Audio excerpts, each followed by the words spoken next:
नमस्कार, स्वागत है आप सभी का। मैं हूं आपके साथ शावनी पटनायक। बुलेटिन की शुरुआत करेंगे खबर थौराली से है, जहां पर नारायण बगड़ मंडल में दलीप सिंह नेगी को विधायक प्रतिनिधि चुना गया है। इस पर बीजेपी कार्यकर्ताओं, सामाजिक कार्यकर्ता, व्यापारियों ने फूल मालाओं और मिठाई वितरण कर भव्य स्वागत किया। इस दौरान व्यापारियों ने कहा कि लंबे समय बाद एक कुशल प्रशासनिक क्षमता और लंबे राजनीतिक अनुभव वाले को विधायक प्रतिनिधि चुना गया, जिनके नेतृत्व में कई चुनाव जीते हैं। ऐसे कद्दावर नेता को विधायक भोपाल राम टमटा ने अपना प्रतिनिधि बनाना क्षेत्र के लिए गौरव की बात है। इसका लाभ पार्टी और क्षेत्र को मिलेगा। वही नवनियुक्त विधायक प्रतिनिधि दलीप सिंह नेगी ने कहा कि विधायक जी ने मुझ पर विश्वास जताया है, उस पर सदैव खरा उतरने की कोशिश करूंगा। तो फूल मालाओं से उनका स्वागत किया गया। क्षेत्र पार्टी कार्यकर्ताओं में खुशी की लहर देखी गई, जहां पर दलीप सिंह नेगी विधायक प्रतिनिधि बने हैं। उन्होंने कहा कि विधायक ने जो भरोसा दिखाया है, उस पर हमेशा खरा उतरने की कोशिश करूंगा और हमेशा जनता के लिए तत्पर रहूंगा। तो क्षेत्र पार्टी कार्यकर्ताओं में भी खुशी की लहर है दलीप सिंह के विधायक प्रतिनिधि बनने पर।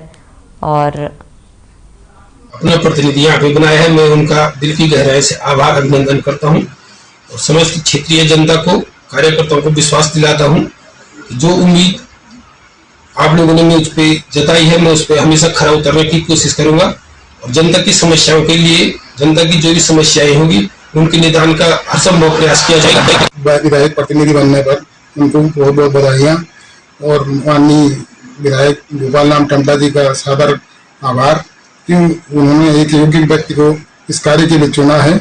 मुझे आशा ही पूर्ण विश्वास है कि आदरणीय श्री नेगी जी, जो कि आगे से भी विभिन्न कार्यों को निभाते रहे। तो पर्वतीय क्षेत्र में महंगाई भत्ता बढ़ाने के लिए स्वास्थ्य मंत्री धन सिंह रावत के बयान के बाद स्वास्थ्य विभाग ने उनका आभार जताया है। इस दौरान डॉक्टर वाई रिजवी चिकित्सा अधीक्षक ने कहा है कि पर्वतीय क्षेत्र में काम करना आसान नहीं होता है। जो डॉक्टर पढ़ाई करने के बाद एक लेवल तक पहुंचता है, उसे वह सारी सुविधाएं पर्वतीय क्षेत्र में मिलना संभव नहीं हो पाता, लेकिन मरीज ज्यादातर पर्वतीय क्षेत्र में ही मिलते हैं। उन्होंने कहा कि डॉक्टर को ही उस क्षेत्र में ले जाना चाहिए जिससे मरीजों को सही उपचार मिल सके। उसके लिए डॉक्टर को इंसेंटिव मिलना जरूरी है।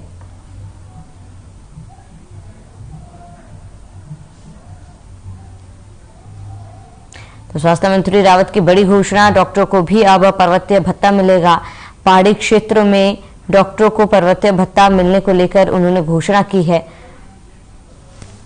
और स्वास्थ्य मंत्री रावत की ये बड़ी घोषणा है, जहां स्वास्थ्य मंत्री रावत ने ये बड़ी घोषणा करते हुए कहा कि अब डॉक्टरों को पहाड़ी भत्ता मिलेगा।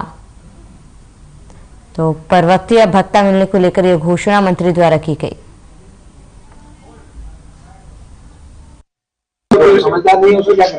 पर्वतीय क्षेत्र में काम करना बहुत आसान नहीं है, और अगर आप उसको दूसरे तरीके से देखिए कि जो डॉक्टर मेहनत करके, इतनी पढ़ाई करके एक लेवल तक पहुंचता है, तो निश्चित तौर पे वो चाहेगा कि उसको सारी सुविधाएं मिले और एक बुनियादी तौर पे जिसे कहते हैं कि एक अच्छे शहरी की सुविधाएं मिले।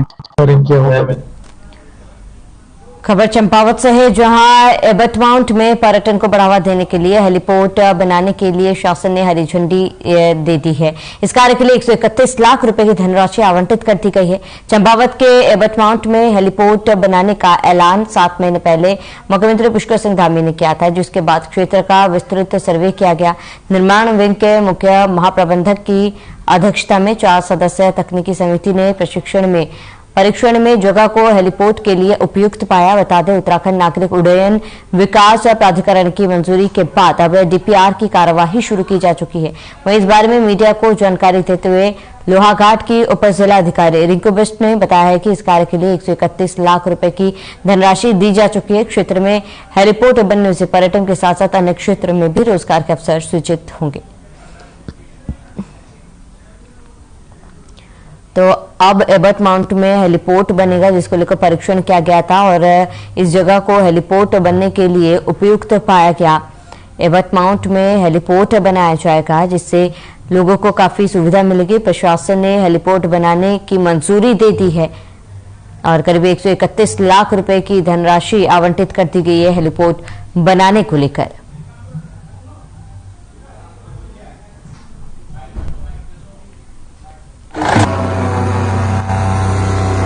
एबट माउंट में हेलीपोर्ट चूंकि एक पर्यटन की दृष्टि से एक अत्यंत एक महत्वपूर्ण पड़ाव है, तो इसकी मंजूरी राज्य सरकार के द्वारा दी जा चुकी है और इसमें 131 लाख रुपए की धनराशि भी मुक्त की जा चुकी है, जिसमें कि डीपीआर बनाने के लिए इसमें कार्रवाई पर्यटन विभाग के द्वारा की जाती है। हेलीपोर्ट के होने से जो हमारे टूरिस्ट हैं उनके लिए आसानी रहती है और वो हेलीपोर्ट के माध्यम से अत्यधिक टूरिस्ट हमारे यहाँ पे आ सकते हैं।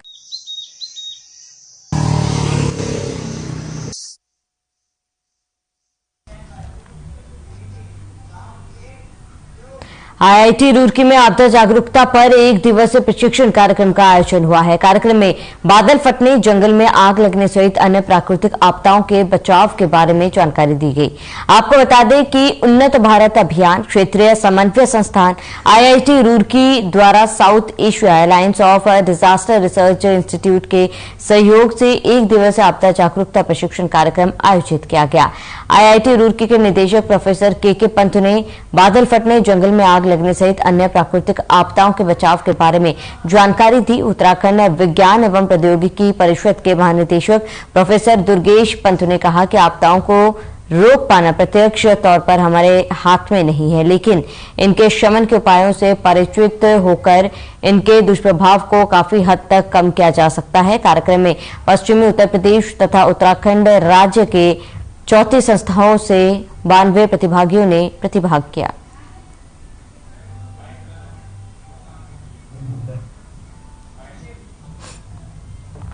आपदा जागरूकता पर एक दिवसीय प्रशिक्षण का आयोजन किया गया। प्राकृतिक आपदाओं से बचाव को लेकर इसमें जानकारी दी गई और आईआईटी रुड़की में प्रशिक्षण का कार्यक्रम था, जिसमें लोगों ने आपदा से किस तरीके से लड़ा जाए उसको लेकर जानकारी दी गई। तो बादल फटने जैसे कई ऐसे आपदा हैं जिससे बचने के लिए इस प्रशिक्षण का आयोजन किया गया था, जिसमें इस बात की तमाम जानकारी उन्हें दी गई।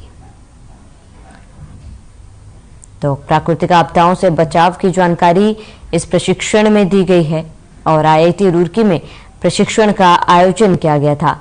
अन्य तरीके के अलग अलग तरीके के आपदाओं से किस तरीके से बचा जाए उससे जागरूक करने के लिए इसका आयोजन किया गया। और घटा को देख के उसको मालूम जब आज आईआईटी में रुड़की में आयोजन हो रहा है, महत्वपूर्ण इसलिए है क्योंकि प्रिपेयर्डनेस, तैयारी रहे, ताकि चाहे क्योंकि भूकंप भी जो आ रहे हैं उसके लिए अपनी कम्युनिटी किस तरह से अपने को तैयार करे, फॉरेस्ट फायर है, जंगलों की आग है, किस तरह से तैयार हों, फ्लैश फ्लड है किस तरह से हों। तो आपदा क्योंकि वो तो चोली दामन का साथ होता है जहाँ पर भी है, मानव समाज है, उसके लिए तैयारी अपने आप में होनी और यंग जो एजुकेटर्स हैं, जो इंस्टीट्यूशंस हैं।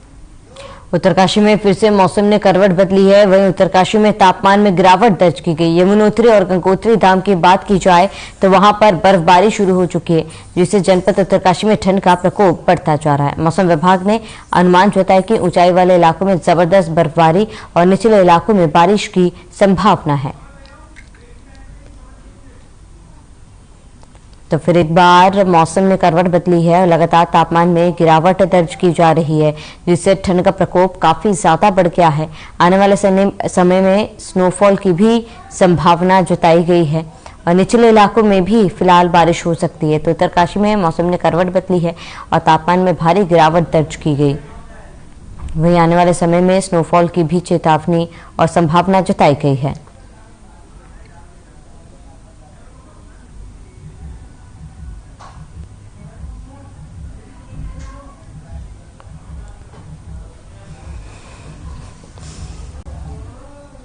तो निचले इलाकों में बारिश की संभावना जताई गई है और लगातार बारिश से तापमान में भारी गिरावट जो है वो दर्ज की गई है। और निचले इलाकों की बात की जाए तो आने वाले समय में निचले इलाकों में भी भारी बर्फबारी की संभावना जताई गई है, जिससे तापमान में और भी ज्यादा गिरावट दर्ज की जा सकती है, जिसके वजह से लोगों को फिलहाल परेशानियों का सामना करना पड़ रहा है, क्योंकि भीषण ठंड में लोग अलाव का भी सहारा ले रहे हैं और कम से कम घर से बाहर निकल रहे हैं।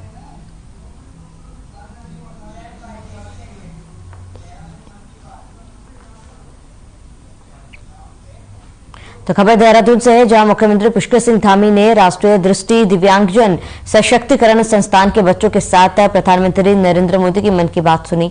मुख्यमंत्री पुष्कर सिंह धामी ने कहा कि मन की बात कार्यक्रम के माध्यम से प्रधानमंत्री नरेंद्र मोदी ने देश में विभिन्न क्षेत्रों में सराहनीय कार्य करने वालों को वैश्विक पहचान दिलाने का कार्य किया।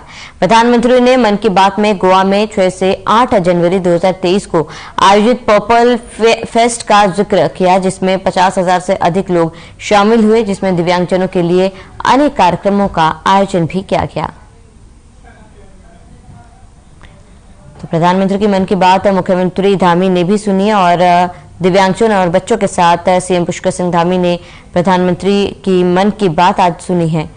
तो आज मन की बात का 74वां संस्करण था, जिसमें सीएम धामी ने आज मन की बात सुनी है। बच्चों के साथ उत्तराखंड के सीएम पुष्कर सिंह धामी ने मन की बात सुनी और कहा कि सीएम के मन की बात लोगों को और खास करके बच्चों को प्रेरणा देती है और उनके मन की बात को हमें जरूर सुनना चाहिए।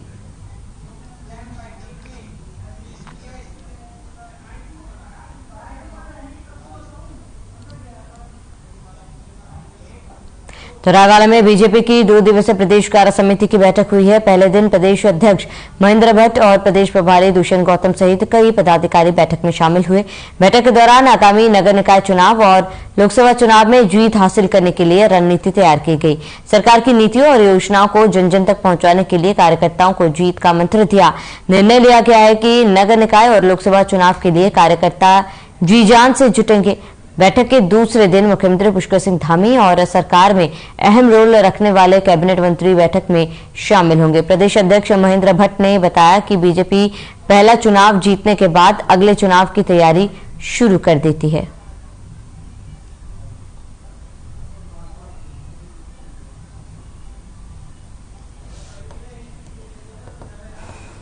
तो लोकसभा चुनाव में कार्यकर्ता जुटेंगे और चुनाव को लेकर तैयारियां जोरों शोरों से हो चुकी है। 2 दिवसीय प्रदेश कार्य समिति की बैठक भी हुई। इस बैठक में कार्यकर्ताओं ने चुनाव को लेकर रणनीति भी तैयार की है। प्रदेश प्रभारी बैठक में शामिल हुए और जीत को लेकर तमाम रोड मैप एक तरीके से तैयार किया गया। तो लोकसभा चुनाव को लेकर यहाँ पर बैठक का आयोजन किया गया था।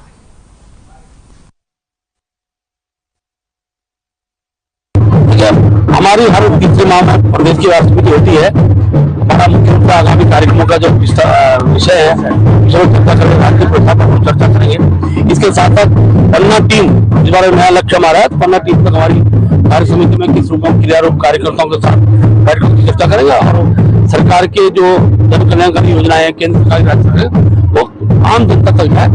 ये कार्यक्रम आज 29 तारीख 12 में होगी और कल तक चलेगी, कल शाम तक चलेगी। आज इसमें प्रदेश से जितने हमारे पदाधिकारी हैं और जितने हमारे जिलों के दक्षिण जिलों के महामंत्री हैं, इसके बाद जिले के सह प्रभारी और प्रभारी, वो लोग इस कार्य बैठक में रहने वाले हैं। और कल जो उसमें माननीय मुख्यमंत्री जो आरम्भ करेंगे, उसके बाद पूरी कैबिनेट को रहेगी, पूरे विधायक रहेंगे, प्रदेश के लगभग सभी नेता अपने रहने वाले हैं, उनका मार्गदर्शन मिलेगा। निश्चित रूप से हम लोग राज्य क्षेत्र में काम करते हैं, कहीं ना कहीं उसकी आगे रूपरेखा बनेगी। देहरादून के रायवाला में 29 और 30 जनवरी को बीजेपी के प्रदेश पदाधिकारी और कार्यकारिणी की बैठक आयोजित होनी है, जिसको लेकर बीजेपी ने अपनी तैयारियां पूरी कर ली है। बता दें कि इस बैठक में आगामी लोकसभा चुनाव, नगर निकाय चुनाव समेत तमाम मुद्दों पर विचार विमर्श किया जाएगा। वहीं कांग्रेस ने बीजेपी की इस बैठक को लेकर निशाना साधा है।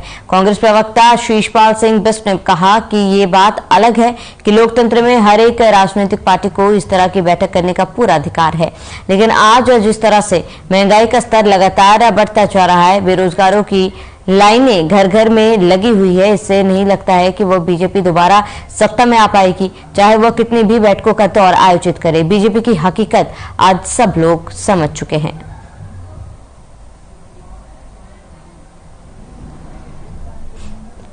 तो 29 से 30 जनवरी को बीजेपी की बैठक, चुनाव समेत कई मुद्दों पर चर्चा हुई है और इस दौरान आपको बता दें कांग्रेस ने बीजेपी पर जमकर निशाना साधा। तो चुनाव समेत कई मुद्दों पर चर्चा हुई है, जो बैठक हुई थी कांग्रेस द्वारा।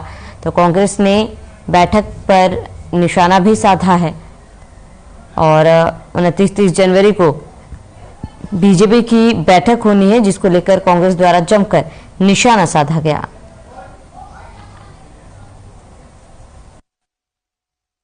देखिए, ऐसा है कि लोकतंत्र में प्रत्येक राजनीतिक दल को अपने कार्यक्रम करने का अधिकार है, अपनी बात को जनता तक पहुंचाने का अधिकार है। और भारतीय जनता पार्टी बैठक करती है, क्या कार्यक्रम करती है तो भारतीय जनता पार्टी जाने। लेकिन आज जिस तरह से देश के अंदर महंगाई चरम पर है, आम आदमी का जीना दुभर हो गया है, बेरोजगारों की लाइन घर घर में लगी हुई है, और जिस प्रकार से सामाजिक ताना बाना बिगड़ा हुआ, तो उससे तो नहीं लगता कि भारतीय जनता पार्टी दोबारा इस देश की सत्ता में आ पाएगी। तो समाजवादी पार्टी के राष्ट्रीय सचिव डॉक्टर सत्यनारायण सचान ने प्रेस वार्ता की और इस दौरान उन्होंने समाजवादी पार्टी के संरक्षक तथा जननायक स्वर्गीय मुलायम सिंह यादव को भारत रत्न दिए जाने की मांग की। साथ ही उन्होंने कहा कि जिस तरीके से नेताजी ने मुख्यमंत्री रहते हुए समय समय पर राजधर्म का पालन किया और रक्षा मंत्री के रूप में सैनिकों के कल्याण के साथ साथ शहीद हुए सैनिकों के पार्थिव शरीर को घर तक पहुंचाने तथा ससमान अंत्येष्टि का निर्णय लिया, साथ ही पिछड़ों, दलितों और महिलाओं के सम्मान में अपनी अग्रणी भूमिका निभाई है। इससे देश के लोगों और जनमानस का मानना है कि उनको भारत रत्न दिया जाना चाहिए। तो सपा राष्ट्रीय सचिव सत्यनारायण नेताजी को भारत रत्न देने की मांग उनके द्वारा की जा रही है और सत्यनारायण सचान का बयान सामने आया जहां पर उन्होंने कहा कि नेताजी को मान देनी चाहिए। सपा राष्ट्रीय सचिव है सत्यनारायण, जिन्होंने मांग की है कि नेताजी को भारत रत्न अवार्ड से नवाजा जाना चाहिए।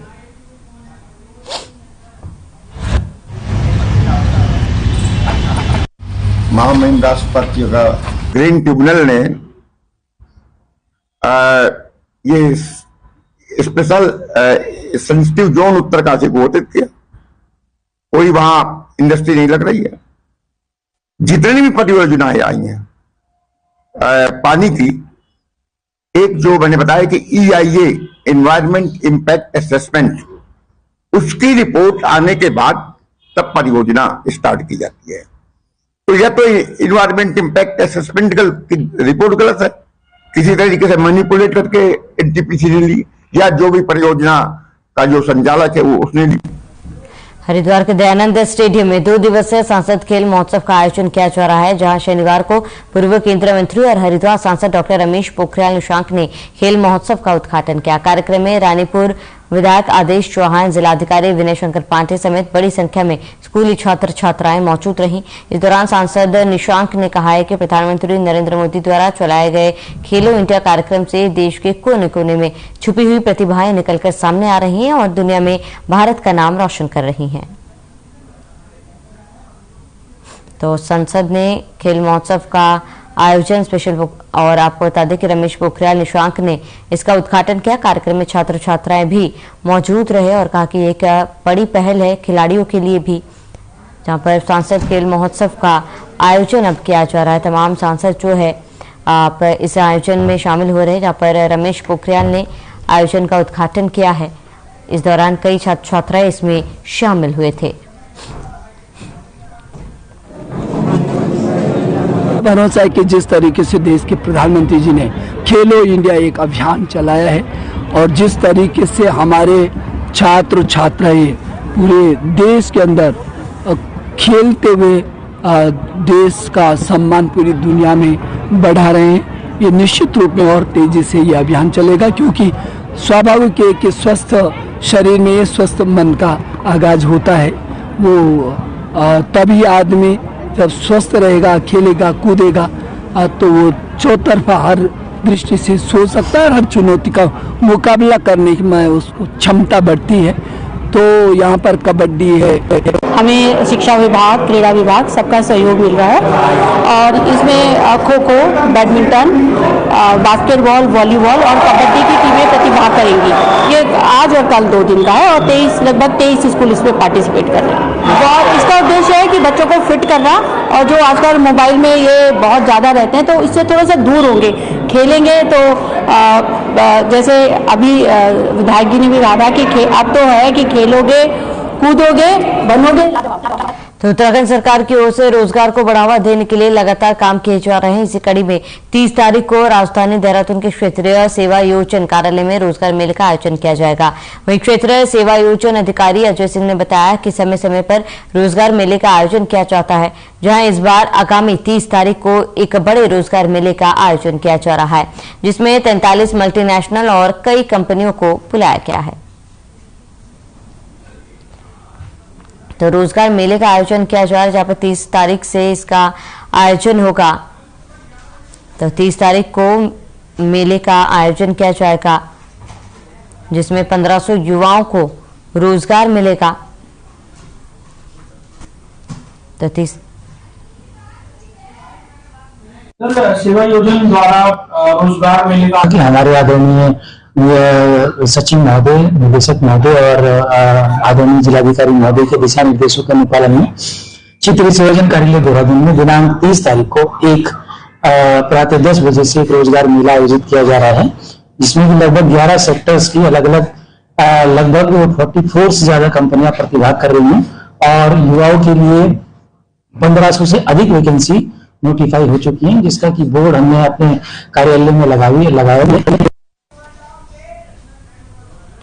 तो बाजपुर इंटर कॉलेज से एनसीसी कैडेट्स ने नशे के खिलाफ जागरूकता रैली निकाली। इस दौरान रैली का शुभारंभ एसडीएम राकेश चंद्र तिवारी और सीओ भूपेंद्र सिंह भंडारी ने हरी झंडी दिखाकर रवाना किया। बता दें कि नशा युवाओं के खून में लगातार घुलता जा रहा है। ऐसे में युवाओं को नशे से दूर रखने के लिए नया सवेरा समिति ने नशे के खिलाफ जागरूकता अभियान चलाया। इसी के चलते नया सवेरा समिति के पदाधिकारियों ने बाजपुर इंटर कॉलेज से एनसीसी कैडेट्स के साथ नशे के खिलाफ जागरूकता रैली निकाली और इस दौरान नया सवेरा समिति के अध्यक्ष प्रमोद राजहंस ने कहा कि युवाओं को नशे से दूर रखने के लिए नया सवेरा समिति युवाओं को जागरूक करने का काम लगातार कर रही है और युवा नशे से दूर रहकर देश को नई दिशा की ओर लेकर जाएंगे।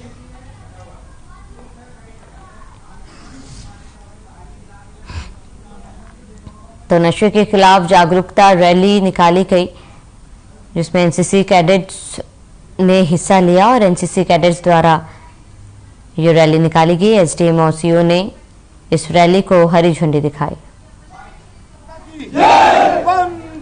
खुद तो सुरक्षित नशे की बढ़ती प्रवृत्ति को देखते हुए आज इंटर कॉलेज बाजपुर से ये नशा मुक्ति के संबंध में जो हमारे राष्ट्रीय सेवा योजन के छात्र हैं और यहाँ जो अध्यापक गण हैं, एक रैली निकाली गई जिसमें मैं सीओ साहब और विद्यालय के प्रबंधक एवं अन्य जो जागरूक लोग हैं वो शामिल हुए हैं। तो अच्छा एक माहौल क्रिएट हो रहा है। और चलिए इसी के साथ इस बुलेटिन में फिलहाल मेरे साथ इतने। देश और प्रदेश की तमाम बड़ी खबरों के लिए आप बने रहिए हमारे साथ।